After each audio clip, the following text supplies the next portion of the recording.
Diocese जुआ प्रभुआन दिवस है और परमेश्वर के तमाम आशीषों के लिए, उसके महान प्यार के लिए हम परमेश्वर पिता का धन्यवाद करें। और सचमुच परमेश्वर ने यह सुंदर अवसर दिया है कि पूरे छोटना को डायसिस के तमाम युवाओं के साथ हम मिलकर उस महान परमेश्वर की आराधना करें, परमेश्वर के असीम प्यार को याद करें, क्योंकि परमेश्वर आत्मा है और अवश्य है कि उसकी आराधना करने वाला आत्मा सच्चाई से उसकी आराधना करे और तुम सत्य को जानोगे और सत्य तुम्हें स्वतंत्र करेगा। प्रार्थना करें सर्वशक्तिमान परमेश्वर पिता, परमेश्वर पुत्र और परमेश्वर पवित्र आत्मा के नाम से, आमीन। हे परम धन्य पवित्र पिता, धन्यवाद देते परमेश्वर आपके असीम दया के लिए, आपके महान प्यार के लिए, आपके महान अनुग्रह के लिए हम आपका धन्यवाद करते हैं। वो पवित्र पिता सचमुच तो महान परमेश्वर पिता है, हमारी योग्यता हमारी लियाकत से बढ़कर आपका प्यार हमारे जीवन के साथ है। आज वो दिन है कि छोटे छोटा को डायसिस की युवाओं के साथ इस दिवस को बनाते हैं। प्यारे पिता परमेश्वर, आपके अनगिनत आशीषों को स्मरण करते हुए आपका धन्यवाद करना चाहते हैं, आपकी स्तुति, आपकी महिमा, आपकी आराधना करना चाहते हैं। पिता परमेश्वर, तू चाहता है कि आपकी आराधना करने वाला आत्मा सच्चाई से आपकी आराधना करे। यह समय आपने दी है कि हम आपसे प्रार्थना करें। पूरी रीति से तेरे हाथों में सुपुर्द होते हैं, हमें शरीर को अपनी ईश्वरीय आशीष भरिए ताकि तेरे नाम की महिमा कर सके, तेरे वचनों को सुन सके। हमारे त्राता यीशु मसीह के नाम से, आमीन। इस समय ईश्वर की महिमा के लिए गीत गाएंगे और गीत गाने में हमें टाटा नगर पेरिश हमारी अगुवाई करेंगे।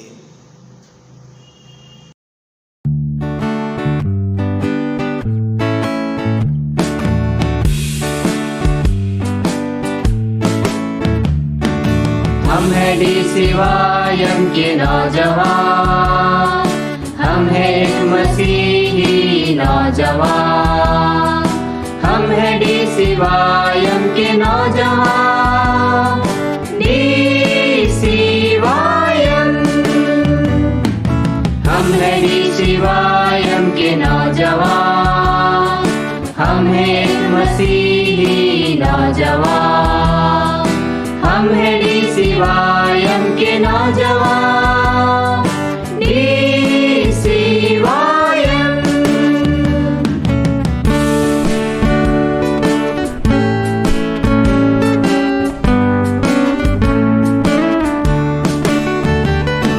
स्तुति सेवा सत्य संगति हमारा उद्देश्य है, कलीसिया का उद्धार हमारा कार्य है। स्तुति सेवा सत्य संगति हमारा उद्देश्य है, कलीसिया का उद्धार हमारा कार्य है। प्रभु तू हमारा सहायक हो, हमें इस राह पर बढ़ाए चल। हम हैं डीसीवाईएम के नौजवान, डीसीवाईएम। हम हैं डीसीवाईएम के नौजवान, हम हैं एक मसीही नौजवान, हम हैं डीसीवाईएम के नौजवान, डीसीवाईएम।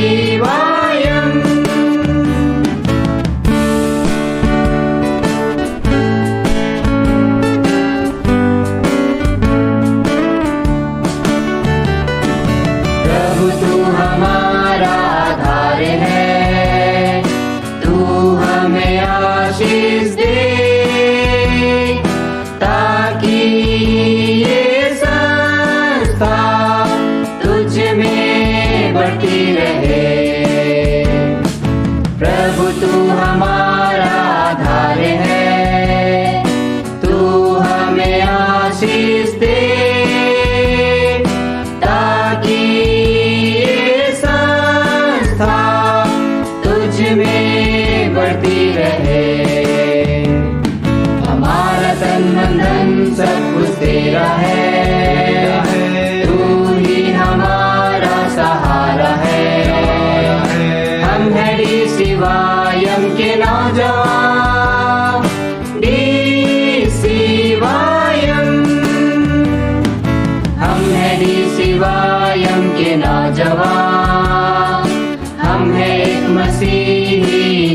नौजवान, हम हैं DCYM के नौजवान, DCYM,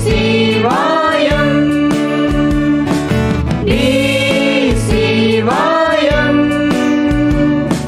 DCYM।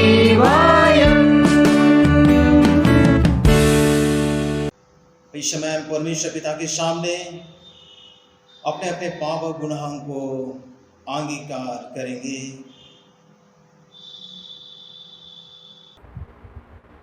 हे सर्वशक्तिमान परमेश्वर, हमारे स्वर्गीय पिता, हमने मन, वचन और कर्म से तेरे विरुद्ध और अपने साथियों के विरुद्ध पाप किया है।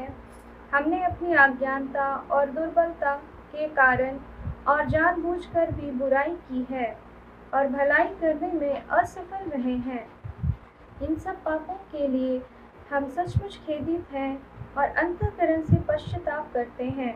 तेरे पुत्र यीशु ख्रिस्त ने हमारे लिए अपने प्राण दिए, उसी के कारण हमने जो पाप किए हैं उनको क्षमा कर और यह वर दे कि भविष्य में हम नया जीवन पाकर सदा तेरी सेवा करें, ताकि तेरे पवित्र नाम की महिमा हो। आमीन। सर्वशक्तिमान परमेश्वर उन सबको क्षमा करता है जो एक दूसरे को क्षमा करते और सच्चा पश्चाताप करते हैं। वह तुम सब पर दया करे, तुम्हारे सब पापों को क्षमा करे और उनसे तुमको छुटकारा दे, सब भले कामों में तुम्हें स्थिर और सबल करे और शाश्वत जीवन में बनाए रखे। आमीन। परमेश्वर का धन्यवाद हो। प्रभु की प्रार्थना। हे हमारे पिता, तू जो स्वर्ग में है, तेरा नाम पवित्र माना जाए, तेरा राज्य आवे, तेरी इच्छा जैसे स्वर्ग में पूरी होती है वैसे इस पृथ्वी पर भी पूरी हो।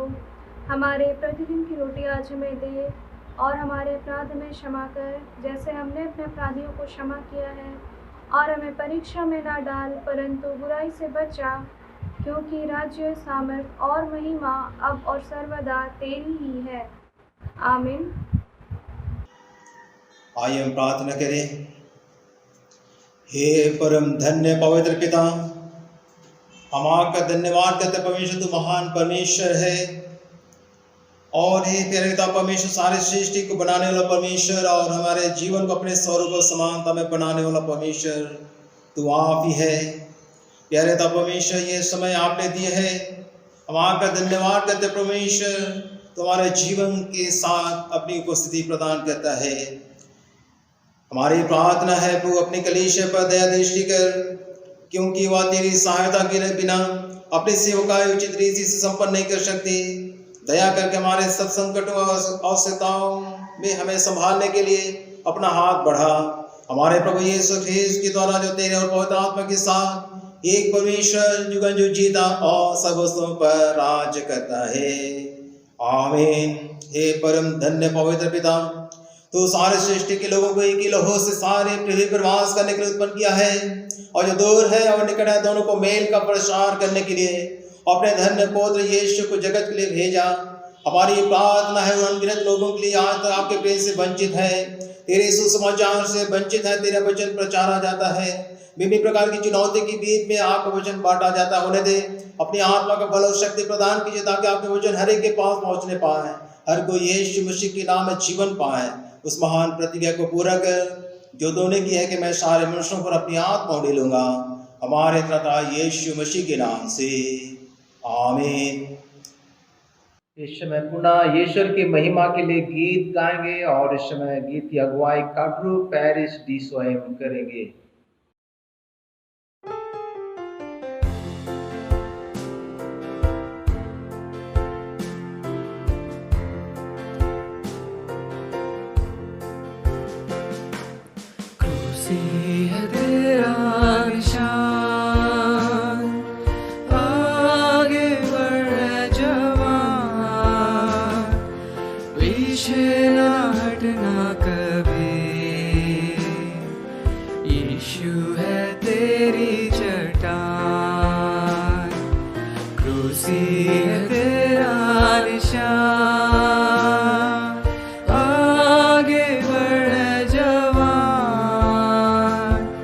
पीछे ना हटना।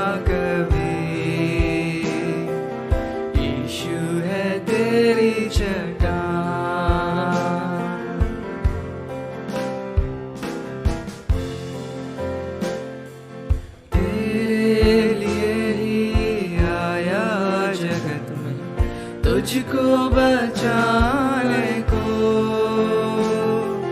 तेरे लिए ही आया जगत में, तुझको बचाने को,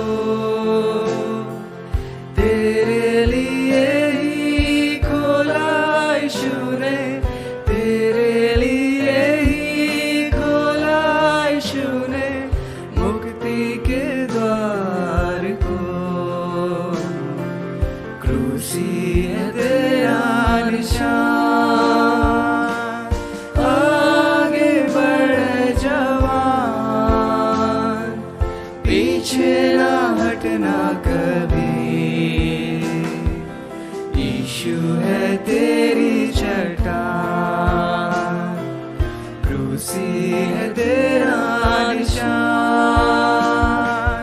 आगे बढ़ जवान, पीछे ना हटना कभी,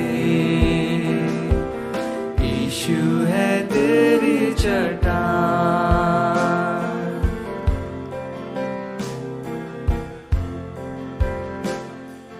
नैया मेरी मझधार डूबी, कौन लगाएगा पार।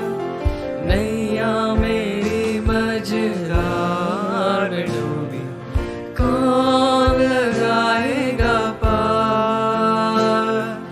केवल यीशु ही हो सकता है, केवल यीशु ही हो सकता है मेरी नैया का पतवार।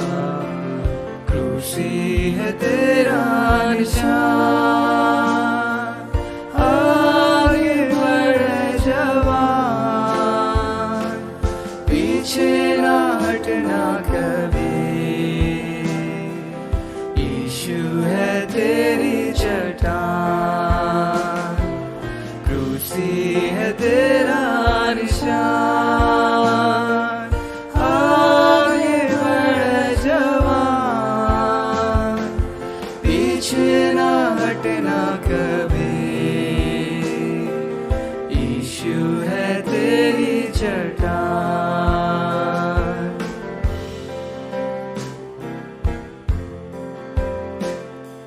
सबके लिए है सुसंदेशा यीशु के प्यार का,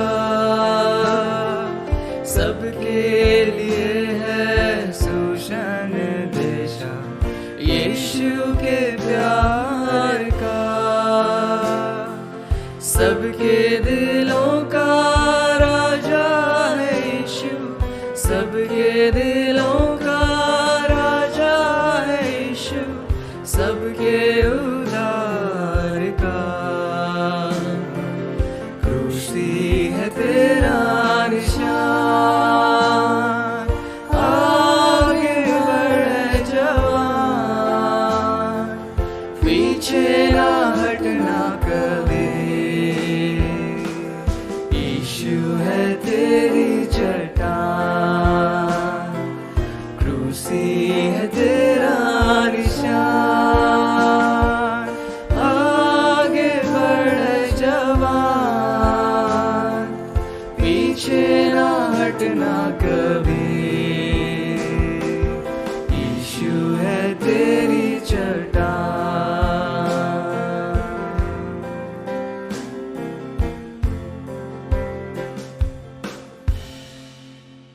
इस समय हम धर्मशास्त्र से पाठ सुनेंगे, क्रमशः पहला पाठ और दूसरा पाठ। आज के लिए ठहराया गया पहला पाठ वचन है पहला राजा उसका 19 अध्याय 1 पद से लेकर 13 पद के पहले खंड तक। पहला राजा 19 अध्याय 1 पद से लेकर 13 पद के पहले खंड तक। तब अहाब ने इजेबेल को एलिया के सब काम विस्तार से बताए कि उसने सब नबियों को तलवार से किस प्रकार मार डाला। तब इजेबेल ने एलिया के पास एक दूत के द्वारा कहला भेजा, यदि मैं कल इसी समय तक तेरा प्राण उनका सा ना कर डालूं, तो देवता मेरे साथ वैसा ही वरन उससे भी अधिक करें।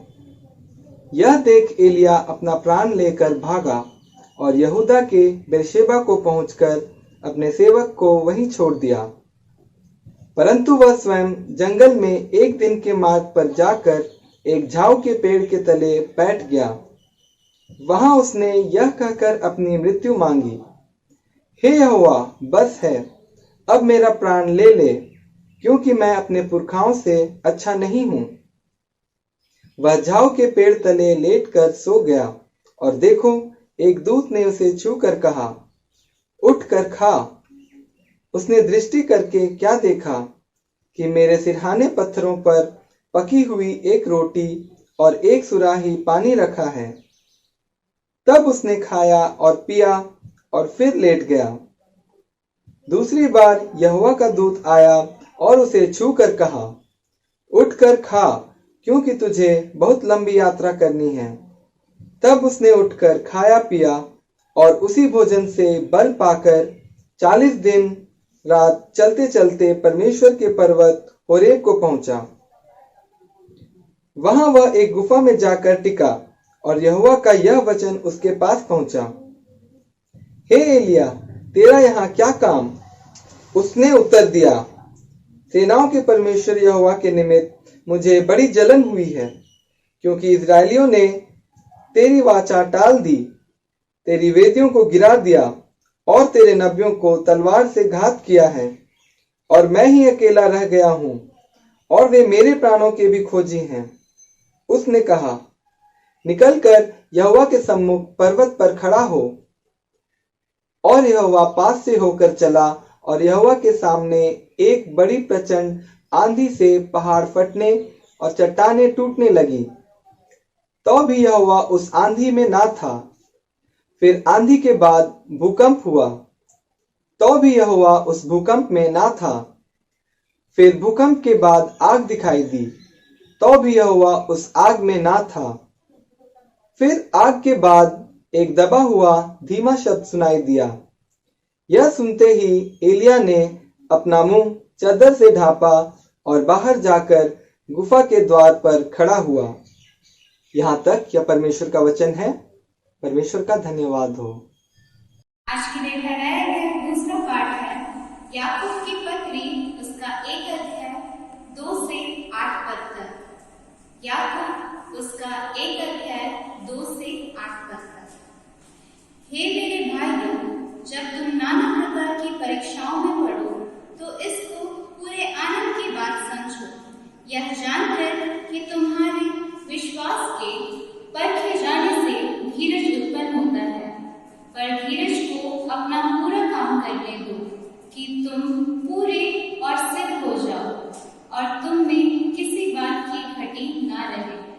पर यदि तुम में से किसी को बुद्धि की घटी हो तो परमेश्वर से मांगे, जो बिना उलाहना दिए सबको उदारता से देता है और उसको दी जाएगी। पर विश्वास से मांगे और कुछ संदेह ना करे, क्योंकि संदेह करने वाला समुद्र की लहर के समान है, जो हवा से बहती और उछलती है। ऐसा मनुष्य यह ना समझे कि मुझे प्रभु से कुछ मिलेगा। वह व्यक्ति दुचित्ता है और अपनी सारी बातों में चंचल है। अभी का पाठ समाप्त हुआ। यह परमेश्वर का पवित्र वचन है। परमेश्वर का धन्यवाद हो। इस समय ईश्वर की महिमा के लिए गीत गाएंगे और गीत की अगुवाई मनगो पेरिस के द्वारा होगी।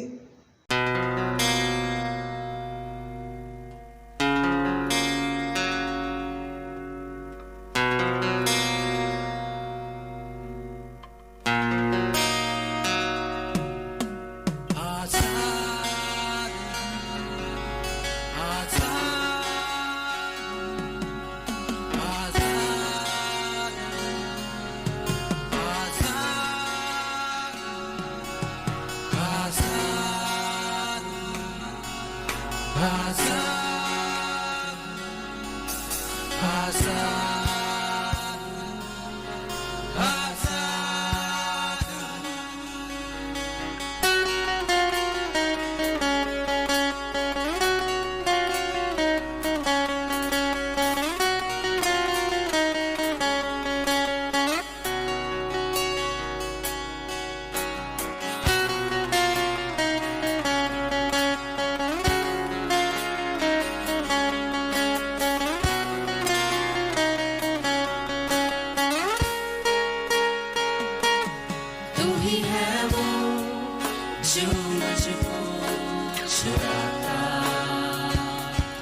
तू ही है वो जो मुझको संभालता,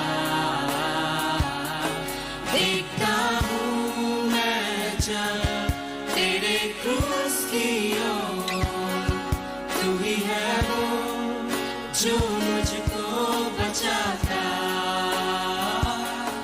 मैं आजाद हूँ, मैं आजाद तेरे लहू से हुआ हूँ, मैं आजाद हूँ, मैं आजाद तेरे लहू से हुआ हूँ।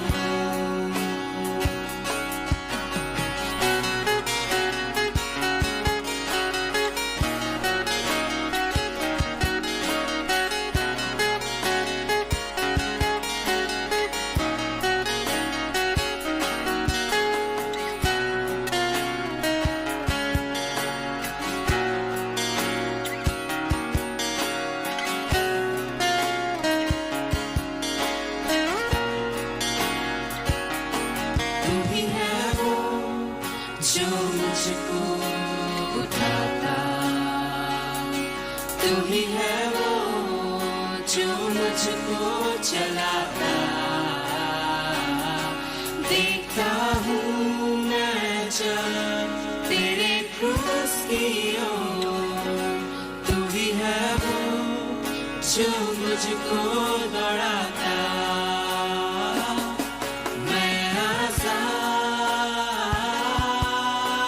हूँ, मैं आजाद तेरे लहू से हुआ हूँ, मैं आजाद हूँ, मैं आजाद तेरे लहू से हुआ हूँ।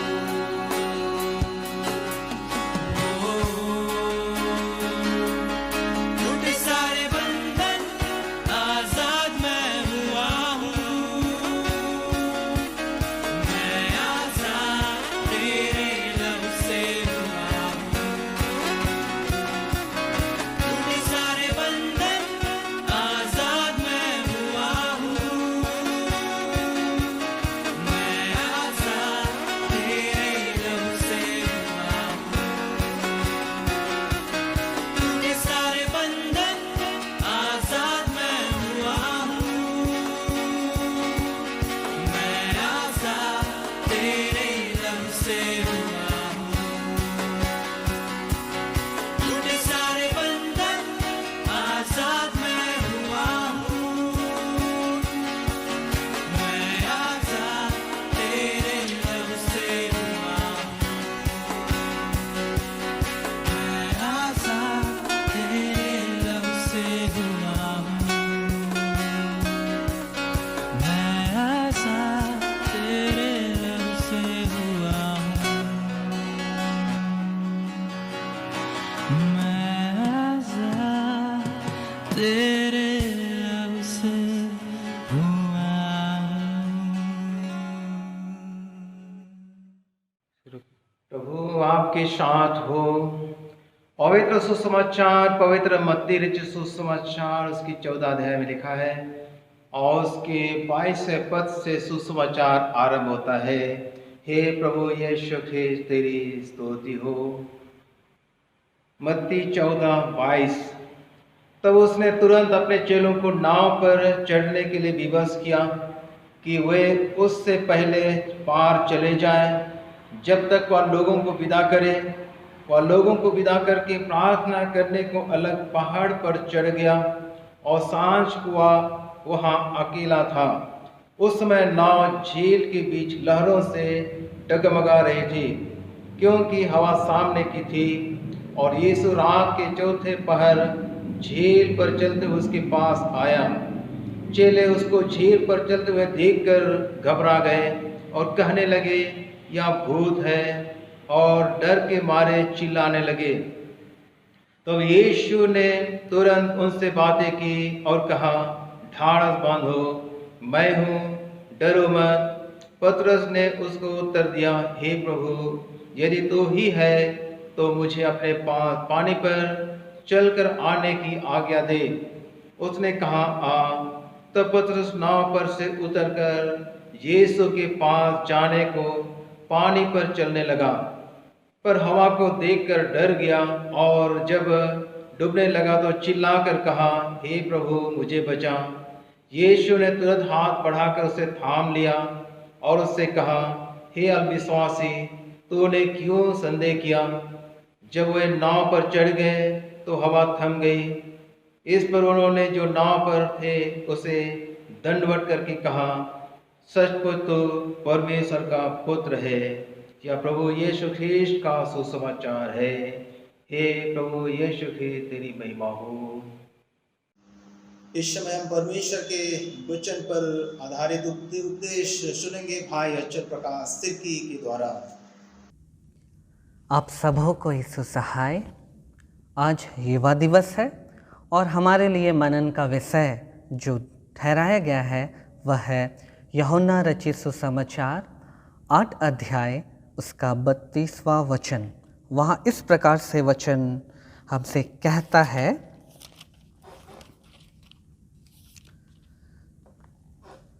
तुम सत्य को जानोगे और सत्य तुम्हें स्वतंत्र करेगा। कितना अच्छा वचन है हम सभी विश्वासियों के लिए, और परमेश्वर पिता का धन्यवाद हो कि आज युवाओं के इस विशेष दिन में हम इस वचन पर मनन करने वाले हैं, क्योंकि निश्चय हम युवा होकर सत्य की बातों को समझने का प्रयास करेंगे, सत्य बातों को समझने का प्रयास करेंगे और साथ ही साथ स्वतंत्रता क्या होती है और यह कैसे प्राप्त होती है, इसके विषय में भी हम आज वचन में से सीखेंगे। यह वचन हम सभी मसीही विश्वासियों के लिए एक आधार वचन है, क्योंकि इसमें 3 मुख्य बातें हैं।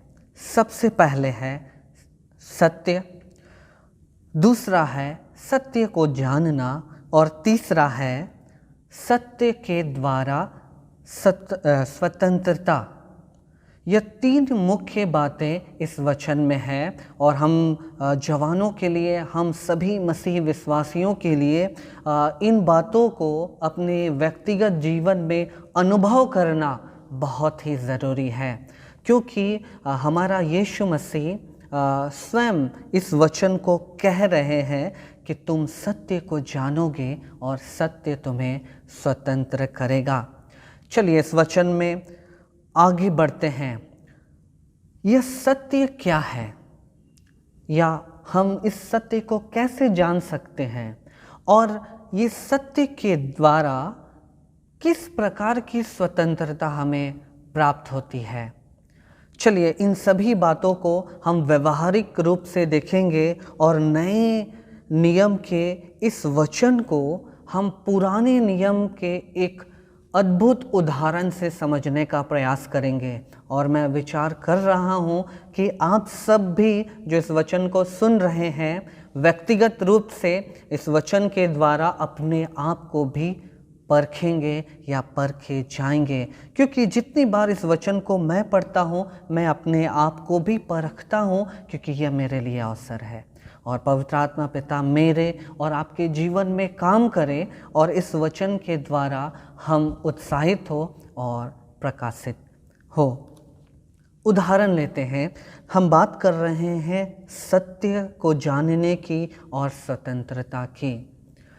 इसका उदाहरण हम देखते हैं पवित्र बाइबल में, पुराने नियम में। अगर हम युवाओं के बारे में बात करें जो प्रभु के सम्मुख बने रहे, आज्ञाकारी रहे, चूँकि आज युवाओं का दिन है, आज हम युवा दिवस मना रहे हैं, तो युवाओं की जब हम बात करते हैं तो पुराने नियम में हम किनको स्मरण करते हैं? बहुत सारे नाम हो सकते हैं, लेकिन आज जो इस वचन के आधार के रूप में हम जिसके जीवन को देखेंगे उनके बारे में हम सब बहुत अच्छी तरीके से जानते हैं, और प्रायः संडे स्कूल के समय से ही हम उनके जीवन में हुई घटना को हम क्रमबद्ध तरीके से याद रखते हैं। और एक बार फिर से आज वो दिन है कि हम सत्य की खोज में जब निकले हैं तो उनकी जीवनी के द्वारा या उनके जीवन में हुए उस घटना के द्वारा से हम सत्य की खोज करेंगे, जानेंगे और स्वतंत्रता को अपने लिए ग्रहण करेंगे। हम पुराने नियम से बात कर रहे हैं यूसुफ की। यूसुफ जो याकूब के 12 बेटे में से एक बेटा था, और जैसे मैंने यूसुफ का नाम लिया, हम जानते हैं कि आप सब जो वचन को सुन रहे हैं, यूसुफ के जीवन की प्रत्येक घटना को आप स्मरण कर लिए होंगे। यदि नहीं किए तो चलिए हम कुछ समय में एक बार से हम उसके जीवन की प्रत्येक घटना को स्मरण करेंगे और फिर हम देखेंगे कि सत्य का और स्वतंत्रता का और सत्य को जानने का तात्पर्य, अभिप्राय यूसुफ के जीवन से क्या है। उत्पत्ति की पुस्तक उसके 37 अध्याय पहला वचन से यूसुफ के जीवन का या यूसुफ के जीवन में हुए घटना का आरंभ होता है। उत्पत्ति 37 उसके पहला अध्याय से और उत्पत्ति 46 अध्याय अंतिम पद तक यूसुफ के जीवन के में हुए लगातार बहुत सारे घटनाओं को हम इस क्रम में पढ़ेंगे। लगभग 37 से 46 अध्याय तक में 10 अध्याय में यूसुफ के जीवन में हुए उन सारी घटनाओं को हम क्रमबद्ध तरीके से स्मरण करेंगे और जानेंगे कि हमारा परमेश्वर कैसा है। सबसे पहले हम देखते हैं उत्पत्ति 47 पहला वचन से जब हम आगे पढ़ेंगे तो हमें यूसुफ का परिचय मिलेगा कि यूसुफ याकूब का पुत्र था और 12 में से एक था, और याकूब जो था यूसुफ से बहुत अधिक प्रेम करता था बाकी भाइयों के अनुसार। और फिर हम देखते हैं कि वह उसका प्रिय बेटा था। और फिर क्या हुआ, यूसुफ का काम था कि उनके जो भाई थे उनके वो जो भी काम करते थे अच्छे बुरे, उन सारी बातों को लेकर अपने पिता याकूब को बताया करता था। और याकूब के जो 12 बेटे में से जो 10 बेटे थे वो इन सारी घटनाओं से वो देखते हुए कि याकूब यूसुफ से प्यार करता है बहुत ज़्यादा, हम सबों से भी ज़्यादा, और यूसुफ हमारे बुरे कामों को भी हमारे पिताजी को बता देता है। तो वे क्या करने लगे, उनसे उनके भाई यूसुफ से डाह करने लगे, उनसे ईर्ष्या करने लगे। और ऐसे ही समय में क्या हुआ कि याकूब ने अपने बेटे यूसुफ को एक रंग बिरंगा अंगरखा बना दिया, एक सुंदर सा वस्त्र बनाया और यूसुफ उसको पहना और सभी भाई उसको देख रहे थे। और फिर क्या हुआ, आगे की घटना में हम देखते हैं कि यूसुफ के भाई जो भेड़ बकरियों को चराया करते थे जंगल में गए थे। याकूब ने यूसुफ से पूछा और बोला कि अपने भाइयों का कुशल क्षेम, कि वो कहाँ हैं, कैसे हैं, ठीक तो है, पता करके मुझे बताओ। और यूसुफ भी अपने भाइयों के खोज में निकल गया और उनके भाइयों ने दूर से यूसुफ को देख लिया कि वो चला आ रहा है। फिर क्या हुआ, उनके भाइयों ने सोचा कि आज तो यूसुफ को हम जंगल में ही ख़त्म कर देते हैं, ताकि रोज़ रोज़ का समस्या पिताजी के पास वो जो हमारे बुरे कार्यों को बता देता था, इन सारी बातों से हम लोगों को परेशानियों से हम लोगों को मुक्ति मिल जाए। और ऐसा ही सभी भाइयों ने बात किया और फिर क्या किया, यूसुफ को लेकर उसके वस्त्र उतार डाले और उसको एक अंधे कुएं में डाल दिया। फिर क्या हुआ कि वहाँ पे एक दल जो व्यापारियों का दल जा रहा था, तब उनके भाइयों ने आपस में सहमति की और उसको ले जाकर वापस गड्ढे से निकाला और व्यापारियों को बेच दिया। यूसुफ का जीवन आगे बढ़ने लगा। व्यापारियों ने उसे ले गया और मिस्र देश पहुंचा दिया और जल्लादों के प्रधान जिसका नाम पोतीपर था उसके यहाँ सेवक होने के लिए उसे बेच दिया। और अब जो यूसुफ जो एक रंग बिरंगा अपने पिताजी का दुलारा बेटा था, वो मिस्र में एक जल्लाद के प्रधान का सेवक बन गया। फिर हम देखते हैं कि वो प्रधान यूसुफ से बहुत खुश रहता था और वो देखता था कि यूसुफ के साथ परमेश्वर है, क्योंकि यूसुफ जो भी काम करता था वह सफल होता था, वह बहुत अच्छे तरीके से अपने सब कामों को करता था। यूसुफ के जीवन में आगे देखते हैं कि फिर पोतीपर की जो पत्नी थी वो यूसुफ, चूँकि वह जवान हो गया था, बुरी नज़र डाली, लेकिन यूसुफ वहाँ से भी बचकर भाग निकला और वह भाग गया पोतीपर की पत्नी के पास से। और फिर क्या हुआ कि पोतीपर की पत्नी ने एक झूठा आरोप यूसुफ पर लगा दिया और पोतीपर जो जल्लादों का प्रधान था वो उसने क्या किया, बंदी गृह में यूसुफ को बिना पूछे डलवा दिया। और यूसुफ वहाँ पे भी बंदी गृह में था, जेल में बंद था, लेकिन अपने कार्यों को करता था और परमेश्वर की उपस्थिति उसके साथ बनी हुई थी। और वो ऐसा हो गया कि वो जेल में भी बहुत सारे कार्यों में हाथ बटाता था और काम को करने लगता था, और जेल के अधिकारी भी यूसुफ पर विश्वास करने लगे और यूसुफ के काम को देखकर बहुत सारी जिम्मेदारियां, जेल की जिम्मेदारियां सौंपने लगे। और फिर क्या हुआ, यूसुफ ने वहाँ पे 2 लोग थे जो राजा के महल से बंदी बनाए गए थे, जिसमें से एक राजा का पकाने वाला था और एक पिलाने वाला था। तो पियाऊ जो था और पकाऊ जो खाना बनाता था, दोनों ने एक स्वप्न देखा और वो परेशान हो गए। उन सपने का अर्थ यूसुफ ने बताया और जैसा जैसा उसने उन दोनों के स्वप्न का अर्थ बताया वैसा ही हो गया। और जो पकाने हारा था वो तो राजा के दंड के अनुसार मार डाला गया, लेकिन जो उसका पियाऊ था उसे वापस सेवा में ले लिया गया और वो महल में वापस जो अपनी ड्यूटी करता था, राजा की सेवा करता था, उसमें लग गया। और इतना होने के बाद भी 2 वर्षों तक उन्होंने भी यूसुफ से संपर्क नहीं किया कि यूसुफ ने उनके सपनों का अर्थ बता दिया।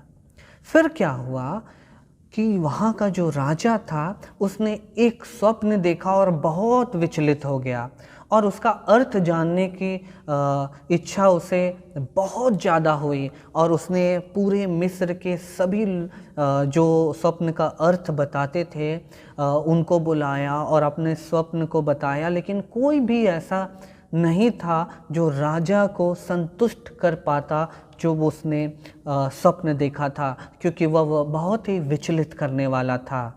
ऐसे समय में उस पियाऊ को अचानक से स्मरण आया कि बंदीगृह में यूसुफ नाम का एक लड़का था जिसने मेरे स्वप्न को बताया था।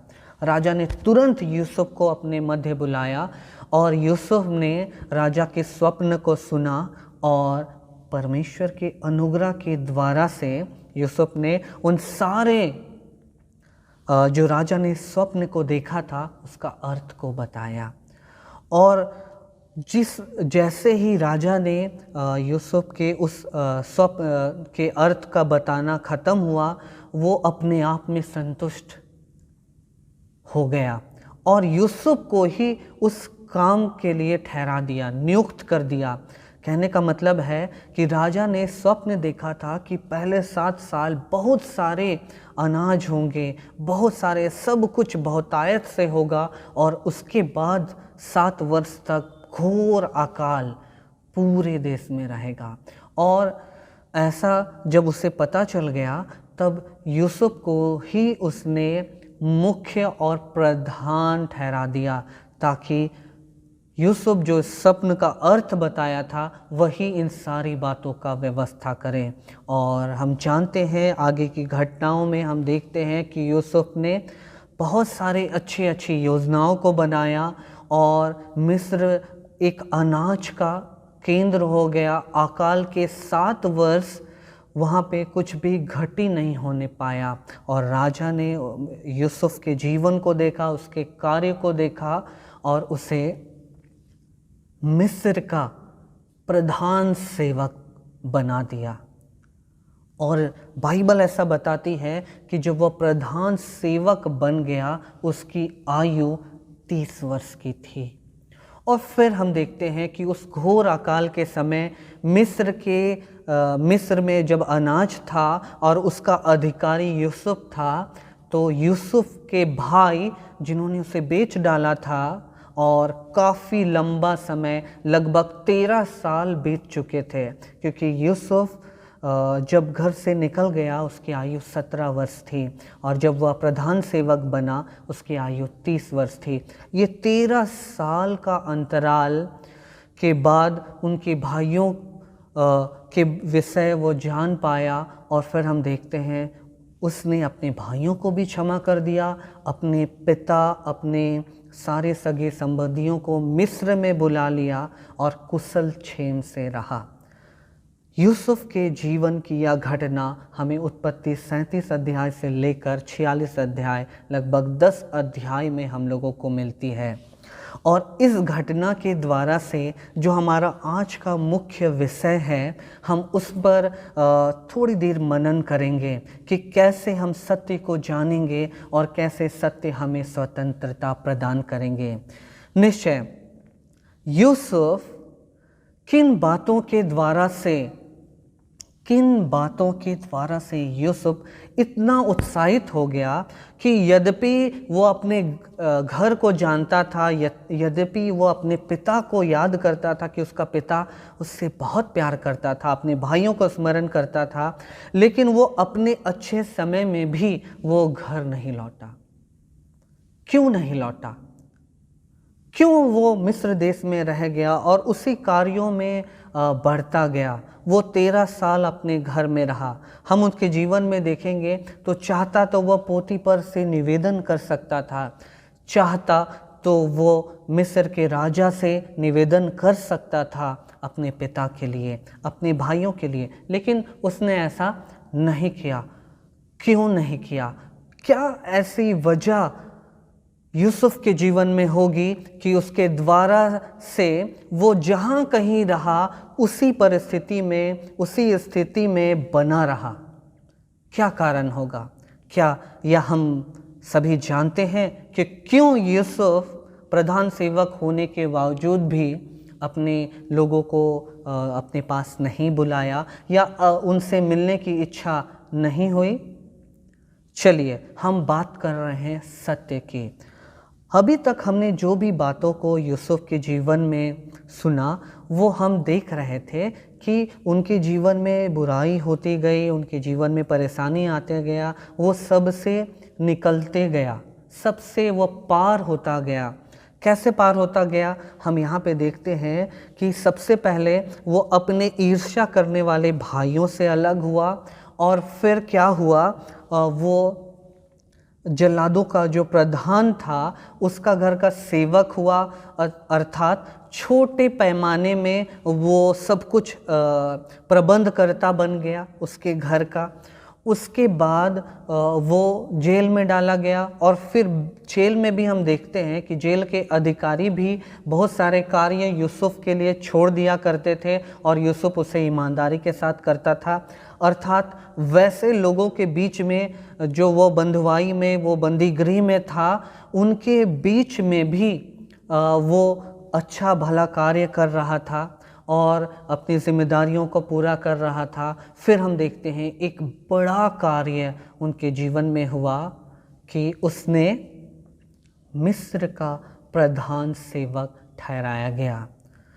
इन सारी बातों को हम जब देखेंगे और एक चित और एक मुस्त करेंगे आज के दिन मसीह में प्रियो, जब हम युवा दिवस मना रहे हैं और सत्यता की बात कर रहे हैं, तो हम यहाँ यूसुफ के जीवन से देखने की आवश्यकता है कि यूसुफ ने कभी भी अपने परेशानियों को अपने ऊपर हावी होने नहीं दिया, कभी भी अपने तकलीफ़ों को वो अपने ऊपर हावी होने नहीं दिया। यद्यपि कि उनके भाइयों ने उसे धोखा दिया, उनके भाइयों ने उसे बेच डाला, लेकिन उसका विश्वास क्या था? उसका विश्वास परमेश्वर पर था। कैसे? जब उसने, हम सब जानते हैं 2 स्वप्न को देखा था, और चूँकि वह सब खुद ही स्वप्न का अर्थ जानता था तो वह इस बात को समझ चुका था, अर्थात पहला कि वह इस सच्चाई को जान चुका था कि परमेश्वर उसके साथ है। और उसने वह स्वप्न को, जो 2 स्वप्न देखा था, अपने भाइयों को, अपने पिता को बताया था। और फिर हम देखते हैं कि वह जब जल्लादों के प्रधान के पास गया, वहाँ बेच डाला गया, वहाँ पे भी चूँकि वह जल्लाद का प्रधान था, शायद वो बहुत क्रूर रहा होगा, लेकिन वहाँ पे भी घर का बहुत सारा अधिकार यूसुफ को दिया गया, अर्थात यूसुफ ने वहाँ पे भी एक सच्चाई को ग्रहण किया कि परमेश्वर मेरे साथ है। और फिर हम देखते हैं कि उसने ना चाहकर भी वैसे गलतियों को सजा प्राप्त कर रहा था जो वो गलत किया ही नहीं, जो पाप उसने किया ही नहीं, जो बुराई उसने किया ही नहीं, फिर भी उसका दंड वो बंदीगृह में रहकर उठा रहा था। लेकिन फिर भी उसने अपने आप को सच्चाई से अलग नहीं किया। क्या सच्चाई? कि परमेश्वर उसके साथ है। वह परमेश्वर की उपस्थिति में रहा, और हम देखते हैं कि वैसे ही उसके जीवन में अधिकार भी बढ़ता गया। पहले घर का अधिकार हुआ, और उसके बाद फिर बंदीगृह का, और फिर मिस्र देश का। कहने का तात्पर्य यह है प्रिय, कि हमारे जीवन में, जैसा हम यूसुफ के जीवन में देखते हैं, उसने एक सच्चाई को अपने जीवन में ग्रहण किया और सच जान लिया कि परमेश्वर मेरे साथ है। जब बिना पाप किए, बिना गलती किए उसे सजा मिल रही थी, तब भी उसने इस बात का अंगीकार किया कि परमेश्वर मेरे साथ है। और जब उसे मिस्र का प्रधान सेवक बना दिया गया, तब भी उसने इस बात को अपने जीवन में थामे रहा कि परमेश्वर उसके साथ है। और जब उसके भाई उसके पास आए तो वो चाहता तो उसे बहुत सता सकता था, बदला ले सकता था, लेकिन फिर भी उसने परमेश्वर को महिमा दी और इस बात को कहा कि परमेश्वर ने इससे भलाई को उत्पन्न किया है। अर्थात वहाँ पे भी उसने इस सच्चाई के द्वारा अपने आप को सिद्ध किया कि परमेश्वर उसके, अर्थात यीशु के साथ है। मसीह में प्रियो, यही एक व्यवहारिकता है सत्य को जानने का, कि प्रत्येक परिस्थिति में हम सत्यता में बने रहें, हम सच में बने रहें। सच क्या है?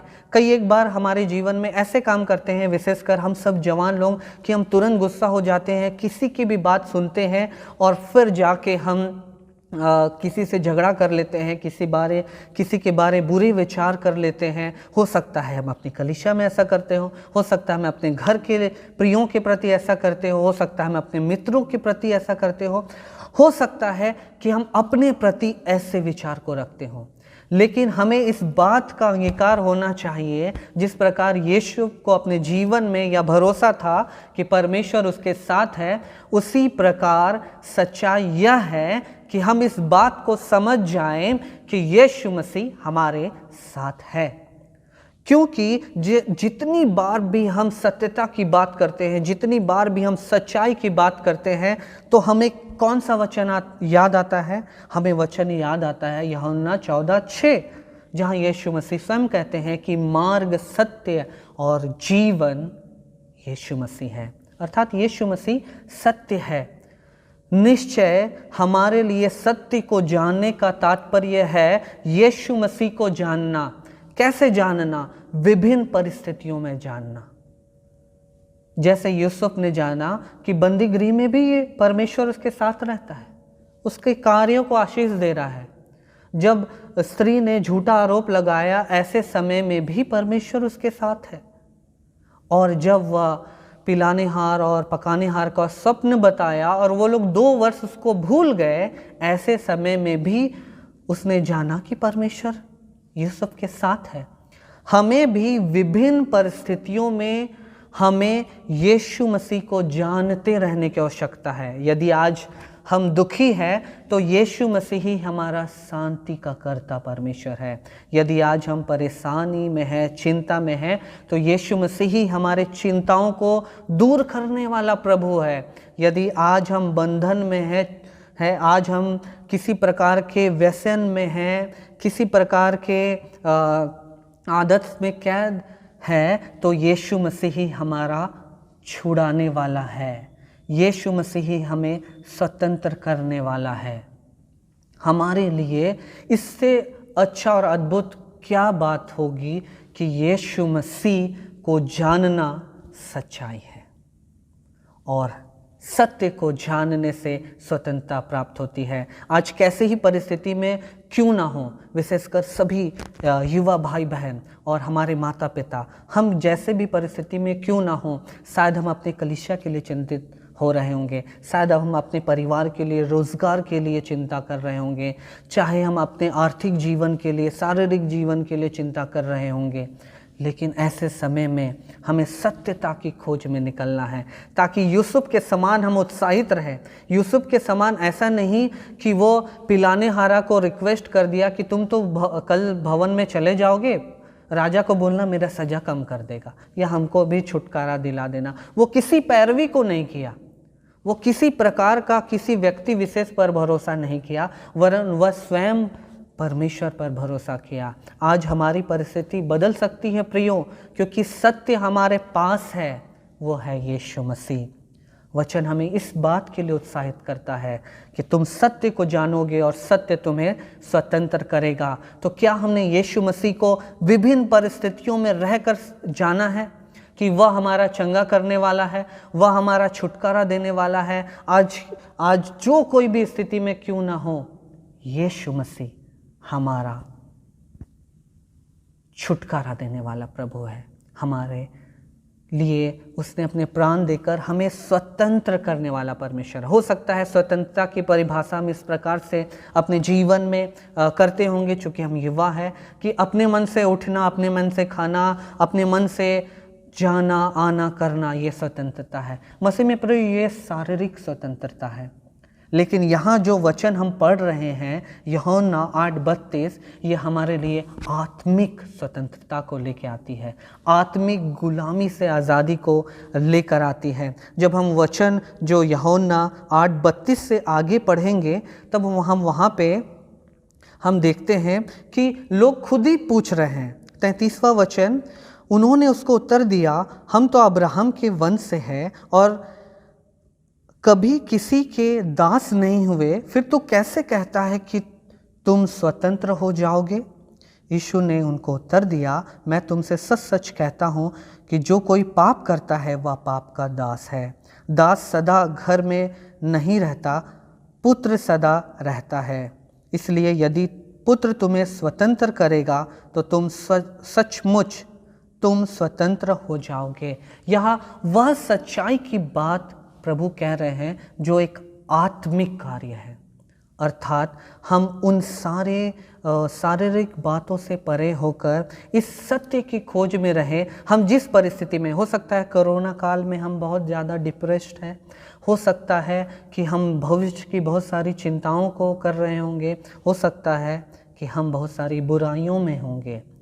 मसीह में प्रियो, आज आप स्वतंत्र हो सकते हैं। आज मैं स्वतंत्र हो सकता हूँ यदि मैंने सच को जान लिया। और सच क्या है? सच है यीशु मसीह हमारे साथ है, यीशु मसीह हमारे लिए है, यीशु मसीह हमारा प्रभु है, यीशु मसीह हमारा चंगा करने वाला परमेश्वर है, यीशु मसीह हमारे संग रहने वाला परमेश्वर है। तो सत्य को कैसे जानेंगे? जानने का मतलब है सत्य को जानने की इच्छा रखना और उसके लिए परिश्रम करना। सत्य हमें ढूंढ के नहीं आएगा, सत्य के लिए हमें अपने आप को देना पड़ेगा, ताकि हम लोगों के मध्य सच्चाई को प्रकट करने वाले हो सके। हम में यीशु है तो हम में सत्य है, और हम में सत्य है तो हम स्वतंत्र हैं। और नहीं तो शायद हम किसी के विचारों के गुलाम होंगे, शायद हम अपने आदतों के गुलाम होंगे, शायद हम संसार और शैतान के गुलाम होंगे। इसी गुलामी से यीशु मसीह हमें छुटकारा देना चाहता है। और मसीह में प्रियो, एक बार फिर से इस वचन को हम पढ़ेंगे और अंत करते हैं कि तुम सत्य को जानोगे और सत्य तुम्हें स्वतंत्र करेगा। आइए प्रत्येक दिन के जीवन में हम यीशु को जाने, प्रत्येक परिस्थिति में हम यीशु को जाने, क्योंकि यीशु मसीह सत्य है। आइए प्रार्थना करें। प्रभु जी, हम धन्यवाद देते हैं आज के इस दिन के लिए कि युवा दिवस के अवसर पर हमने आपके वचन, सत्यता के वचन पर मनन किया है। आपकी आत्मा की अगुवाई के लिए हम धन्यवाद देते हैं। हम निवेदन करते हैं कि आपका वचन हम सबके पाँव के लिए दीपक और हम सबके पथ के लिए उजाला होने पाए। हम सब जो इस वचन को मनन किए हैं, प्रार्थना करते हैं इस वचन के द्वारा हम आपको खोजने वाले बनने पाए और आपके वचन में बने रहें और आपके नाम को महिमा दें। सभी को आपके हाथों में सौंपते हुए प्रार्थना उद्धारकर्ता यीशु मसीह के नाम से मांगते हैं। आप सुनिए जैसे स्वर्गराज में ग्रहण कीजिए। आमेन। आइए हम विश्वास वचन की घोषणा करें। मैं सर्वशक्तिमान पिता, स्वर्ग और पृथ्वी के सृष्टिकर्ता परमेश्वर पर विश्वास करता हूँ। मैं उसके इकलौते पुत्र हमारे प्रभु यीशु मसीह पर विश्वास करता हूँ। वह पवित्र आत्मा के सामर्थ से घर में आया, कुंवारी मरियम से जन्मा, उसने पांच पिलातुस के शासन में दुख भोगा, वह क्रूस पर चढ़ाया गया, मरा और गाड़ा गया और मृतकों के लोक उतरा। तीसरा दिन वह जी उठा, वह स्वर्ग पर चढ़ गया और पिता की दाहिनी ओर विराजमान है। वह जीवितों और मृतकों का न्याय करने को फिर आएगा। मैं पवित्र आत्मा पर, पवित्र सल्लों की कलीसिया पर, संतों की संगति, पापों की क्षमा, देह के पुनरुत्थान और अनंत जीवन पर विश्वास करता हूँ। आमीन। इस समय पुनः हम ईश्वर की महिमा के लिए गीत गाएंगे और इस गीत के समय श्रद्धा और भक्ति के साथ अपने चढ़ाए हुए दान को अर्पित करेंगे। और इस समय गीत की अगुवाई छहबासा पेरिश के द्वारा होगी।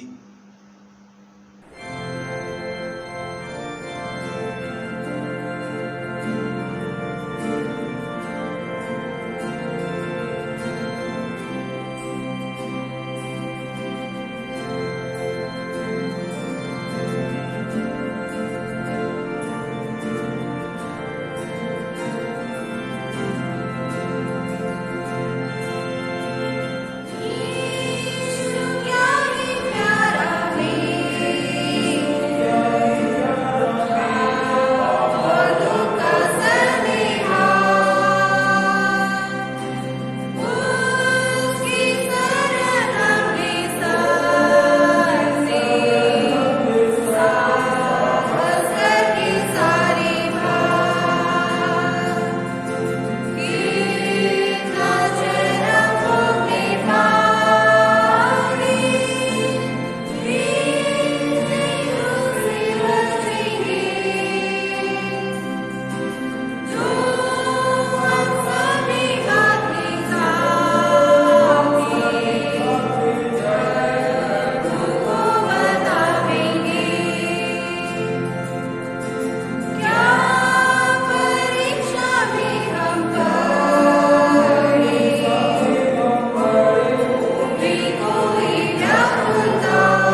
आइए इस भेंट के लिए हम प्रार्थना करें। आइए हम आज के दान के लिए प्रार्थना करें। धन्यवाद धन्यवाद जीवित पिता परमेश्वर, आपका धन्यवाद करते हैं आज के सुंदर समय के लिए पिता परमेश्वर, कि आपने हमें इतने दिनों तक संभाले रखा। और आज के दिन में पिता परमेश्वर, क्योंकि आज युवा प्रभुवार है, आज हम सबों को जीवित रखा है, संभाले रखा है। और सच में मैं धन्यवाद करती हूँ कि आपने मुझे एक युवा की पीढ़ी में रखा पिता परमेश्वर, कि पिता परमेश्वर उस बात को मैं अनुभव कर पाऊँ, जो जोश और जो आनंद हम में होता है उस बात को मैं अनुभव कर पाऊँ और आपके सेवा में खर्च कर पाऊँ। पिता परमेश्वर, आज के इस समय में जितने लोगों ने अपना दान दिया है पिता परमेश्वर, जितनों ने अपने मुट्ठी को खोला है पिता, उन्हें बहुत आयत की आशीष दीजिए पिता। चाहे वो धन के रूप में आपको दान दिए हो, चाहे समय के रूप में पिता परमेश्वर, हर तरह के योगदान के लिए पिता परमेश्वर आप उन्हें बहुत आयत की आशीष दे रहे हैं, इसके लिए आपका धन्यवाद करते हैं पिता परमेश्वर। जितनों ने पिता परमेश्वर दान नहीं दिया पिता परमेश्वर, आप उनके खत्तों को भी भरने जा रहे हैं पिता परमेश्वर। सच में पिता परमेश्वर, आपकी आशीषें, आपकी बरकतें पिता आपके लोगों के साथ सदैव रहती हैं। जैसा आपके वचन में कहा गया है कि पिता परमेश्वर, तेरे लोगों को कभी भी किसी चीज़ की कमी या घटी नहीं होगी। पिता परमेश्वर, आपका धन्यवाद करते हैं कि सच में आपने अपने वचन के अनुसार, अपने वादे के अनुसार हमारे जीवन में किया है। पिता परमेश्वर, इस समय हम प्रार्थना करते हैं कि जितने भी दान इकट्ठे किए गए हैं पिता, सच में पिता परमेश्वर, इसके द्वारा आपकी सेवकाई में इस्तेमाल किए जाने पाए। ये पिता परमेश्वर ज़रूरतमंदों के लिए इस्तेमाल किए जाने पाए और उसके द्वारा आपको महिमा मिलने पाए पिता परमेश्वर। सच में पिता, आपकी कलीसिया की बढ़ोतरी होने पाए, आपके लोगों में पिता परमेश्वर विश्वास की बढ़ोतरी होने पाए, और पिता आप हर एक के हृदय में बस जाने पाए। और इस प्रार्थना को मांगते आपके बेटे यीशु मसीह के नाम से सुनिए और ग्रहण कीजिए, आमीन। इस समय हम विभिन्न विषयों के लिए प्रार्थना करें और विशेष क्रमशः छोटापुर डायसिस के लिए हम प्रार्थना करें। छोटापुर डायसिस युवा आंदोलन के लिए प्रार्थना करें, मसीही परिवार के लिए प्रार्थना करें, कोविड-19 के लिए हम प्रार्थना करें और अपने देश के लिए प्रार्थना करें क्रमशः। डायसिस के लिए प्रार्थना करें। हे सर्वशक्तिमान पिता परमेश्वर, स्वर्ग और पृथ्वी के सृष्टिकर्ता, हम प्रार्थना करते हैं हमारे छोटा नागपुर डायसिस के लिए, जो कि वर्तमान समय में कई सारी विवाद की बातें, फूट की बातें और परेशानियों से गुजर रही है। हमारे डायसिस के बिशप के लिए और सभी अधिकारी गणों के लिए और उन सभी विश्वासियों के लिए भी प्रार्थना करते हैं। सबों को पिता अपनी ज्ञान और बुद्धि से परिपूर्ण कीजिए, ताकि लोग इस डायसिस को आपकी इच्छा के अनुसार चलाने पाएँ और इस छोटा नागपुर डायसिस के हर एक परेशानियाँ यीशु के नाम से जाते रहने पाएँ, हमारी प्रभु यीशु ख्रिस्त के द्वारा, आमीन। आइए हम प्रार्थना करें। सर्वशक्तिमान ईश्वर पिता, पुत्र और पवित्र आत्मा के नाम से, आमीन। हे सर्वशक्तिमान परमेश्वर, मैं प्रार्थना करता हूँ इस सप्ताह परमेश्वर छोटापुर डायसिस के युवा आंदोलन संगठन के लिए। हे सपिता परमेश्वर, या युवा संगठन हे तेरी कलीसिया का अभिन्न अंग है प्रभु। इस संगठन पर आशीष से भर के हे सप्ताह परमेश्वर तेरी महिमा के कार्य को हे सप्ताह परमेश्वर दिन प्रतिदिन हे सप्ताह परमेश्वर आगे बढ़ाते रहे। इस पर कार्य करने वाले हर एक सदस्य हे प्रभु परमेश्वर, उन्हें पवित्र आत्मा की सामर्थ आशीष से भर कि निरंतर हे सप्ताह परमेश्वर तेरी सेवकाई में आगे बढ़ते हुए तेरी स्तुति और सेवा और संगति करते हुए तेरी महिमा में आगे बढ़ते जाए। प्रभु परमेश्वर, प्रार्थना करते इस डायसिस के हर एक युवा को हे सब इस DCYM से जोड़, इस युवा आंदोलन से जोड़, ताकि हे सप्ताह परमेश्वर हम हे सप्ताह लाखों युवा एक सप्ताह परमेश्वर एक संगति दे सके और एक यह संगठन एक दीपक की तरह उजाला हो, ताकि हे सप्ताह परमेश्वर लाखों हे सप्ताह परमेश्वर युवा देश से जुड़े और दिन प्रतिदिन हे सप्ताह परमेश्वर यह आंदोलन हे सप्ताह परमेश्वर तेरी कलीसिया में बढ़ते जाए। प्रभु परमेश्वर, प्रार्थना करते हैं इन सारी युवाओं को संभाल प्रभु परमेश्वर, जो तेरे इस कार्य को करते हैं प्रभु परमेश्वर, उन्हें मजबूत कर, दृढ़ कर परमेश्वर, कि हे सत्य परमेश्वर तेरी सेवकाई के लिए निरंतर आगे बढ़ते रहे। हे पिता परमेश्वर, इन सारी प्रार्थनाओं को प्रभु यीशु मसीह के नाम से मांगते हैं। प्रभु सुन और सगरा में दे से ग्रहण कर और पूरा कर, हमारे प्रभु यीशु ख्रीस्त के नाम से, आमीन। आइए हम प्रत्येक मसीह परिवार के लिए प्रार्थना करें। भजन संहिता 3:8 में लिखा है, उद्धार यहोवा ही की ओर से प्राप्त होती है। हे यहोवा, तेरी आशीष तेरी प्रजा पर हो। हे दीन दयालु पिता परमेश्वर, हम प्रत्येक मसीह परिवार को तेरे दर पे हाथ में सौंपते हैं। उन्हें हर एक प्रकार से सहायता गुआई कर, संकट, विपत्ति, अचानक दुर्घटना, जोखिम से बचाए रख, ताकि वे अपने जीवन में तेरी सीम महिमा को प्राप्त करते हुए आगे बढ़ पाए। विशेषकर इस महामारी के दौर में कोरोना जैसी घातक बीमारी हमारे जीवन में है। हमें इस महामारी से बचाए रख, ताकि हम आपके पंखों तले पाए जाते हुए आपके मार्ग में आगे बढ़े। दयालु पिता परमेश्वर, हमारे जीवन में, हमारे मसीह परिवार में जितने भी शैतान बाधा डालते हैं, उन सारी बाधाओं को दूर कर, ताकि हम शैतान से विजय प्राप्त कर आपके जीवन में, आपके मार्ग में आगे बढ़ पाए। और प्रार्थना करते हैं, इस समय हम महामारी के चलते एक साथ एक जगह इकट्ठे होकर आपकी उपासना करने से वंचित है। प्रेमी पिता परमेश्वर, होने दे कि हमारे विश्वास में कोई कमी ना आ पाए, परंतु हम आपके विश्वास में निरंतर आगे बढ़ते हुए आपके जीवन के द्वारा और आपके महिमा के द्वारा असीम आशीष को प्राप्त करते हुए आगे बढ़े। प्रेमी पिता परमेश्वर, हमारे हर काम में अगुवाई में सहायता करना, ताकि हम आपकी महिमा करते हुए जीवन में आप ही को याद करें। इस मसीह के नाम से, आमीन। आइए हम सभी कोविड-19 के लिए प्रार्थना करें। आइए प्रार्थना करेंगे। प्रेम पिता, हम आपके पास आते हैं प्रभु पिता परमेश्वर। इस घड़ी हम यह जो वैश्विक महामारी है कोविड-19, हम उसके लिए पिता हम सभी एक मन होकर प्रार्थना करते, क्योंकि वचन इस बात को कहती है, जब 2-3 पिता परमेश्वर आपके निकट पिता परमेश्वर जिन बातों को मांगते हैं वो बातें पूरी हो जाती हैं।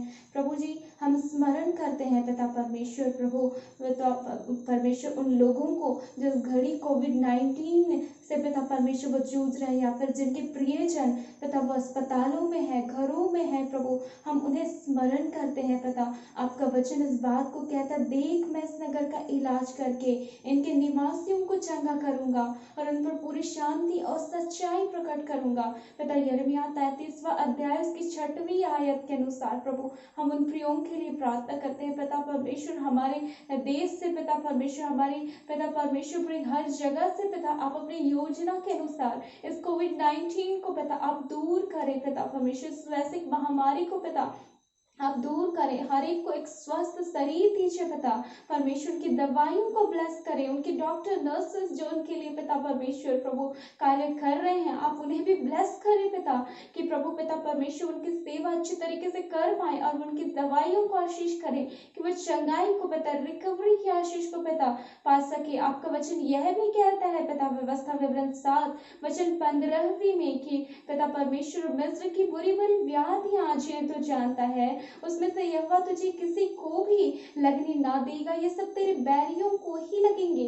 पिता परमेश्वर सहायता करें प्रभु, पिता परमेश्वर हम पर दया करें और हमसे जो भी गुनाह हुए, हमारे पूर्वजों से जो भी गुनाह हुए उन्हें माफ करें और पिता परमेश्वर हमें स्मरण करें। और आपका वचन कहता है, मैं तुम्हारे चंगा करने वाला परमेश्वर हूँ, आपकी कोड़ों की मार के द्वारा हम चंगे किए जाते हैं। पिता परमेश्वर प्रभु, या फिर वो कोविड-19 से जूझ रहे हैं या फिर विभिन्न बीमारियों से प्रभु, सभी को आप चंगाई देना पिता, सभी पर दया करना पिता हमारे लिए, परंतु आपकी योजना पूरी होने पाए स्वामी। हर बात के लिए धन्यवाद के साथ यह दुआ यीशु के नाम में मांगते हैं, आमीन।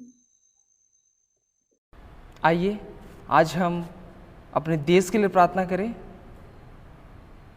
हमारा भारत देश जो कि इस महामारी काल में दूसरे नंबर पे आ गया है और हमारे भारत देश की आर्थिक स्थिति भी बहुत अच्छी नहीं है।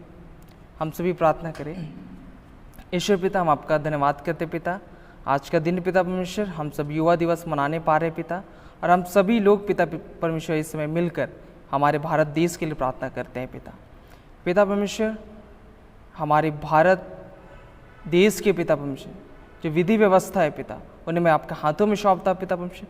जितने अधिकारी हैं पिता परमेश्वर, उन्हें सभी को आपके हाथों में सौंपते हैं। हमारे देश के पिता राष्ट्रपति माननीय रामनाथ कोविंद जी, प्रधानमंत्री माननीय नरेंद्र मोदी जी, हमारे राज्य के राज्यपाल माननीय श्रीमती द्रौपदी मुर्मू, मुख्यमंत्री माननीय हेमंत सोरेन, सभी को आपके हाथों में सौंपते पिता परमेश्वर। जब वो पिता परमेश्वर अपने देश के लिए, अपने राज्य के लिए पिता परमेश्वर किसी निर्णय को ले पिता, उसमें पिता परमेश्वर आपका योजना हो सके पिता परमेश्वर, वो सही योजना के तहत सही निर्णय ले सके पिता परमेश्वर। उनकी योजना लेने में, कार्य करने में अगुवाई कर पिता परमेश्वर। और पिता परमेश्वर इस समय भारत देश के लिए पिता परमेश्वर प्रार्थना करते, विशेषकर जब वह महामारी के समय में या विश्व में दूसरा नंबर पे है पिता। पिता परमेश्वर आपके हाथों में सौंपते पिता, आप इस महामारी से इस हमारे भारत देश को बाहर निकाले पिता परमेश्वर। पिता आपके हाथों में सौंपते भारत देश की आर्थिक व्यवस्था को पिता परमेश्वर, जो इस समय बिल्कुल ही गिरावट की स्थिति में है पिता परमेश्वर, हम आपके हाथों में सौंपते पिता परमेश्वर। वो सही तरीके से पिता परमेश्वर फिर से एक नया अर्थव्यवस्था को विकसित करिए पिता परमेश्वर। पिता हर एक बातों को आपके हाथों में सौंपते हैं, पूरे देश के पिता परमेश्वर सभी अधिकारियों को आपके हाथों में सौंपते पिता। सभी पिता परमेश्वर मिलकर सही कार्य को कर सके पिता, और जितने भी मेडिकल टीम है, मेडिकल कर्मचारी है पिता, उन्हें भी आपके हाथों में सौंपते हैं पिता। डॉक्टर, नर्स जो पिता परमेश्वर सेवा में लगे हुए पिता परमेश्वर, उन्हें उनकी सुरक्षा के लिए आपके हाथों में सौंपते पिता।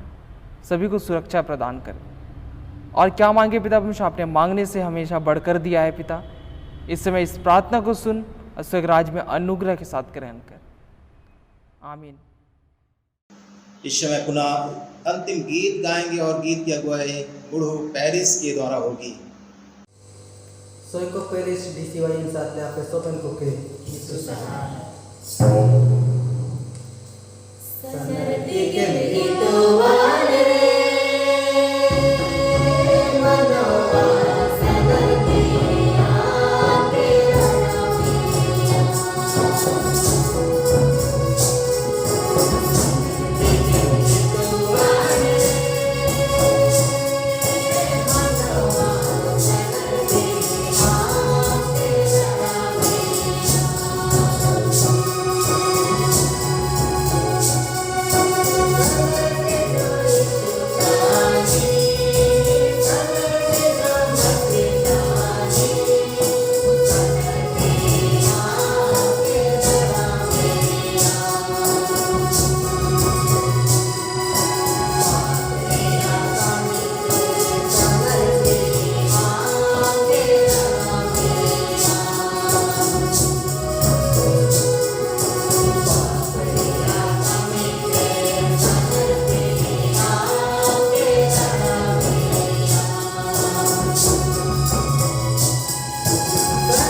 युवा प्रभुआ मुबारक हो।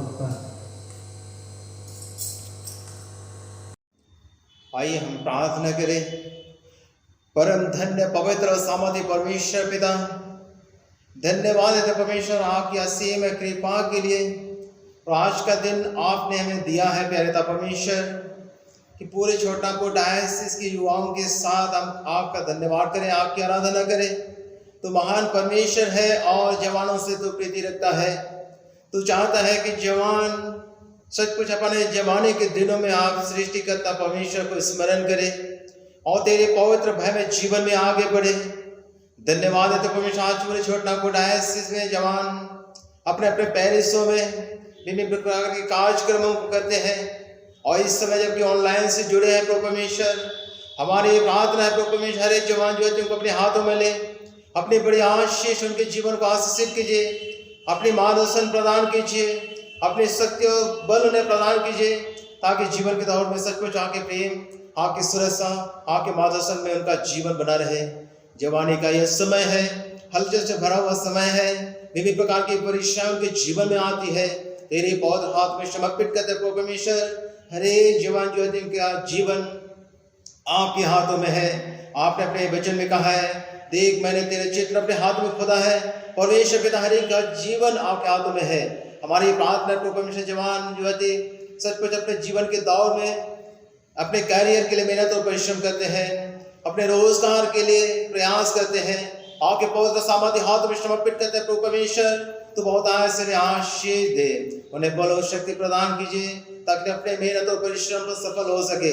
प्यारे पिता परमेश्वर, कितने जवान स्कूल और कॉलेजों में पढ़ाई करते हैं, इतने ट्रेनिंग करते हैं, आपके हाथ में समर्पित करते हैं परमेश्वर पिता। तो अपनी बड़ी आशीष प्रदान कीजिए ताकि जीवन की दौड़ में सफल हो सके और प्यारे पिता परमेश्वर तेरे नाम को ऊंचा कर सके। प्यारे पिता परमेश्वर, तेरे पौध हाथ में समर्पित करते हैं, तेरे पवित्र भय में तेरी आत्मा के सामर्थ्य जीवन में आगे बढ़ पाए। पिता परमेश्वर को उतार आशीषित कीजिए, दृढ़ कीजिए, सबल कीजिए, ताकि विभिन्न प्रकार की चुनौती के बीच में, विभिन्न प्रकार के परीक्षाओं के बीच में आपकी आशीष हर एक जवान जो है जीवन में बहुत आशीष प्रदान कीजिए, ताकि जवान जो है आपके सामर्थ में, आपके प्रेम में, आपकी सुरक्षा में, आपकी ईश्वरीय मार्गदर्शन में जीवन में आगे बढ़ पाए, परिवार के लिए, कलीसिया के लिए सचमुच तेरे नाम को ऊंचा कर सके।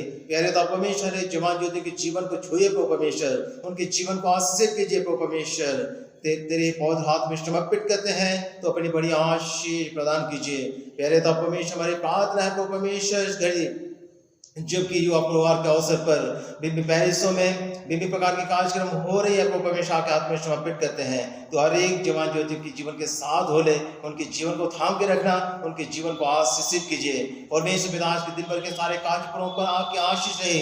पूरी आराधना जवानों के द्वारा आपने अगुवाई की प्रभु परमेश्वर, हम आपका धन्यवाद करते परमेश्वर। तेरी ईश्वरीय प्यार आशीष बहुत आशीष प्रदान कीजिए, ताकि सचमुच आपकी प्रेम सुरक्षा में सदा बने रहकर तेरे पवित्र इच्छानुसार जीवन में आगे बढ़ पाए। और परमेश्वर पिता, हम आपका धन्यवाद करते हैं। आपका वचन हमें स्मरण दिलाती है, जहाँ 2 या 3 मेरे नाम से एकत्रित होंगे उनके बीच में उपस्थित होगा और उनके मांगों को पूरा करूंगा। पवित्र पिता का सब पे डल जाएंगे, परंतु आपके जीवन कभी न जाएगी। हाँ प्रभु परमेश्वर, अपनी कलीसिया की प्रार्थना को सुन और अपने विश्वासियों के जीवन को आशीषित कर, विशेषकर जवान ज्योति के जीवन को बहुत आशीष दे। तेरे पवित्र हाथ में समर्पित करते हैं, हर एक जवान ज्योति के जीवन को आशीषित कीजिए।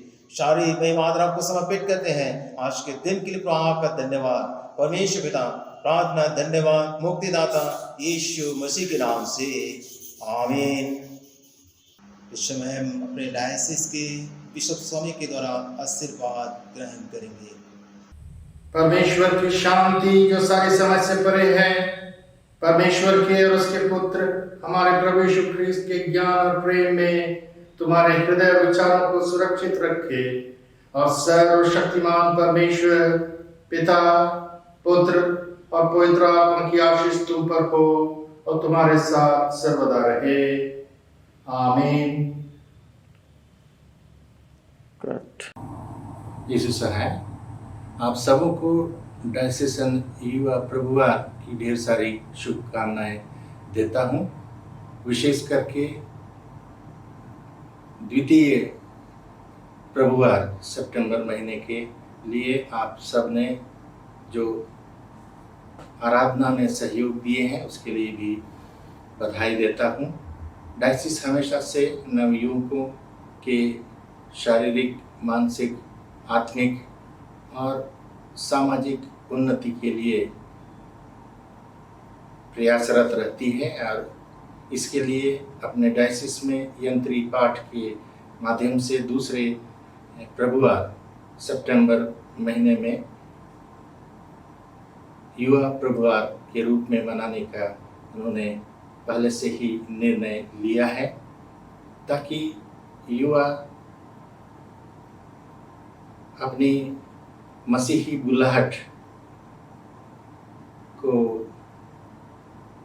ध्यान में रखते हुए शिक्षा प्राप्त कर सकें, ताकि वे अपने जीवन के द्वारा ईश्वर की महिमा के लिए अपना सहयोग प्रदान कर सकें और इसके साथ ही